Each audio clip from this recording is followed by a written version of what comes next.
Assalamualaikum warahmatullahi wabarakatuh. Halo semuanya, selamat datang di CV Podcast, tempat di mana kita bisa ngobrol santai tapi penuh makna. Sebelumnya perkenalkan, nama saya Baru Elmi dan rekan saya Adia Fulanida yang berperan sebagai host pada podcast kali ini. Hari ini spesial banget nih kabar dulu karena kita kedatangan tamu yang pastinya luar biasa inspiratif. Wah, siapa tuh Kak? Dia adalah salah satu dari putra-putri pendidikan Pancasila dan Kewarganegaraan dan juga salah satu dari putra-putri Universitas Lambung Mangkurat tahun 2024. Juga pernah ikut ajang Nanang Galuh Banjar loh. Wah, Jadi kita kedatangan Adila Jamla Makaja. Halo Kak Halo Kak Adila. Halo teman-teman semuanya. Baik nih Kak Adila, bagaimana kabarnya nih?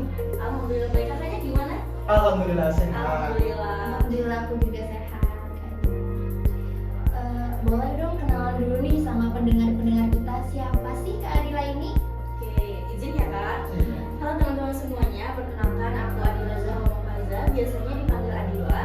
Aku mahasiswi aktif profesi PPKN di Universitas Lambung Mangkurat semester 4. Dan sekarang aku seperti yang udah dijelasin sama hostnya tadi, aku runner up Putri PPKN tahun 2024. Sekarang juga menjabat sebagai Putri Berbakat Universitas Lambung Mangkurat tahun 2024. Dan yang terakhir, kemarin aku ikut pemilihan Nanang Galuh Banjar Kota Banjarmasin tahun 2025. Wah, banyak sekali nih kegiatan Kak Adila. Mungkin selain mengikuti kegiatan Duta dan Nanang Galuh Banjarmasin, apakah ada kesibukan lain di perkuliahan Kak Adila? Oke, selain jadi mahasiswa aktif, aku ikut organisasi juga sih Kak. Organisasi himpunan mahasiswa prodi PPKN. Selain itu juga aku lagi nyiapin UKM baru nih di Universitas Lambung Mangkurat, namanya Protokol. Di situ aku jadi steering komit, yaitu jadi sekretaris umum di protokol itu. Wah keren banget ya Kak Adila. Boleh dong ceritain sedikit gimana sih awalnya Kak Adila ini tertarik untuk ikut ajang-ajang seperti Putra-Putri Lambung Mangkurat dan juga Nanang Galuh? Oke, awalnya pastinya karena aku memang dari kecil pengen nih, kayak aku selalu ingin menjadi salah satu bagian dari duta-duta yang ada di kampus. Makanya waktu aku mulai berkuliah dan aku tahu ada pemilihan di program studi jadi putra putri, di situ aku ikut dan putra putri PPKN ini juga menjadi gerbang awal aku melangkah keluar untuk terjun ke dunia pijan Kak. Jadi emang passion sih, aku suka juga ikut pemilihan-pemilihan kayak gitu. Wah keren banget ya teman-teman. Aku juga mau tanya nih sama Kak Adila. Kalau dari pengalaman Kak Adila, seperti apa sih proses seleksi Putra-Putri Lambung Mangkurat itu? Mungkin teman-teman di sini pada kepo nih gimana sih lika-likunya menjalani Putra-Putri Lambung Mangkurat pada saat itu. Oke, kalau putra putri yang Mangkurat sendiri itu kurang lebih seleksinya sama kayak pemilihan duta-duta yang lain sih. Jadi ada seleksi wawancara, ada pemilihan, ada uji bakat, terus kita juga ada karantina. Jadi karantina tertutup sama karantina terbuka. Baru nanti ke grand final. Kurang lebih sama kayak pemilihan duta-duta yang lainnya aja sih Kak. Gitu. Wah, cukup panjang sekali ya Kak proses pemilihannya. Mungkin di sini saya ingin bertanya kepada Kakak nih, apa momen paling berkesan selama Kakak menjadi finalis Putra Putri Lambung Mangkurat? Oke, kalau selama menjadi finalis yang mau itu dari PPLN sendiri ataupun di Nanang Galuh atau yang lainnya, pastinya waktu kita lagi seleksi di karantina. Jadi kan ada karantina terbuka sama karantina tertutup. Nah di situ kita banyak banget berinteraksi sama finalis-finalis yang lain. Di situ kita kalau di PPLN sendiri kita ada tour untuk universitasnya, tapi kalau untuk di Nanang Galuh sendiri kita tour di kota Banjarmasin dan itu tuh seru banget guys. Jadi makanya di situ momen yang paling berkesan buat aku karena kita menjalin lebih banyak interaksi dan lebih dekat lagi sama finalis-finalis yang lainnya. Itu sih Kak. Wah, sangat menarik ya. Iya. Betul banget. Mungkin di sini ini kan banyak nih dari penonton mungkin yang ingin ikut seperti Kakak. Betul.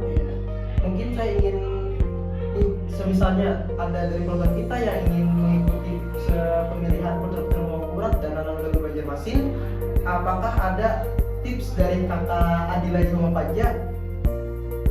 Ada banget, ada banyak sih sebenarnya tipsnya ya. Tapi coba aku kasih sedikit aja ya tips-tipsnya penting-penting nih. Kalau untuk di putra-putri Lumangkurat sendiri, yang pasti kalian harus mengetahui wawasan tingkat universitas. Jadi nggak cuma prodi, tapi fakultas sampai tingkat universitas. Jadi kalian harus mendalami. Kalau di Nanang Galuh sendiri, kalian harus mendalami lingkup kota Banjarmasin, sekota Banjarmasin. Jadi lebih complicated sih. Tapi yang paling penting menurut aku itu kesiapan dari kalian sendiri buat ikut ke pemilihan tersebut. Tergantung pemilihannya, kalian mau ikut pemilihan apa. Kalian lihat dulu karakteristik dari pemilihan tersebut. Terus kalian persiapkan kesehatan juga, karena kan rangkaian pemilihan itu pastinya sangat membutuhkan lebih tenaga yang lebih gitu.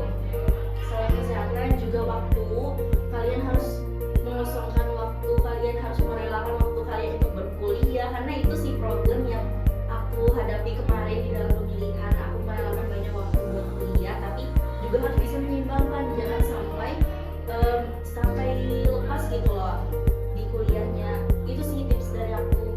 Ya mungkin itu dari teman-teman, tips dan trik dari kakak Adila bisa saja diikuti. Nah di sini kan sedikit kita menyangkutpautkan ke Nanang Galuh Banjarmasin. Kalau dibandingkan dengan putra putri Lumangkurat, gimana nih pengalaman kakak Adila? Oke, kalau perbedaannya ya, Ya, karena kalau PPLN sendiri itu tingkat universitas, yang pasti kita itu lebih mendalami ke universitas. Kalau di Nanang Galuh Banjar itu dia semi pijen, beda dengan PPLN. Kalau PPLN benar-benar pijen, kalau di Nanang Galuh itu semi pijen. Jadi kalau di PPLN kita dituntut seperti bisa menjadi modeling, kalau di Nanang Galuh itu tidak. Jadi kita di Nanang Galuh itu sebagai representatif dari pemuda-pemudi kota Banjarmasin itu sendiri. Karena tiap pemilihan itu sebenarnya punya karakteristik beda-beda ya, Kak, dari pemilihan, dari cara kita bersikap. Itu sih yang perbedaan di antara dua itu. Baik Kak Adila, mungkin saya ingin tahu nih, apakah tantangan yang Kak Adila rasakan waktu pemilihan putra-putri Lumangkurat dan Nanang Galuh Banjarmasin?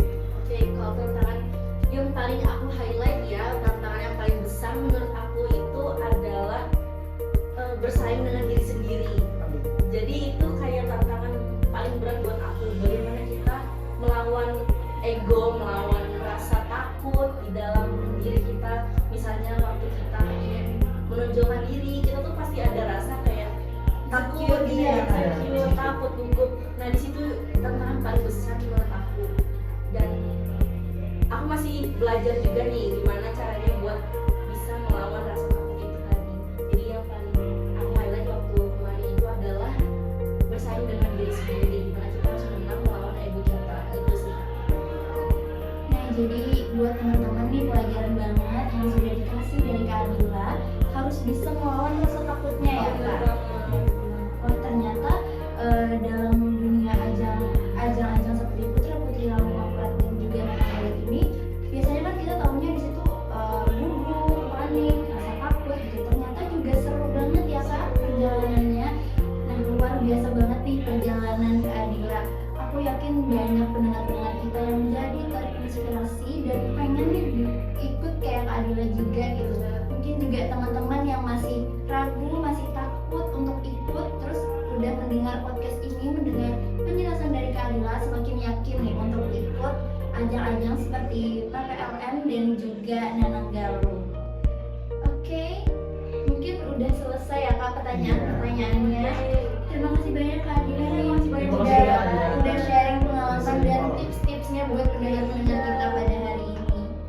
Oke, semoga bermanfaat ya buat teman-teman semuanya juga. Nih yang terakhir nih, apakah ada kata-kata terakhir dari kakak Oh, iya, Adila boleh. untuk memotivasi para penonton kita? Boleh, mungkin aku ambil dari pernyataan yang terakhir yang aku jelaskan di tantangan tadi, berkaitan juga dari aku, jangan pernah takut buat mencoba, karena kalau kalian terbiasa takut, kalian tidak akan pernah berkembang. Itu sih. Ya baik ya. Oke, sekian dulu nih podcast kita pada hari ini.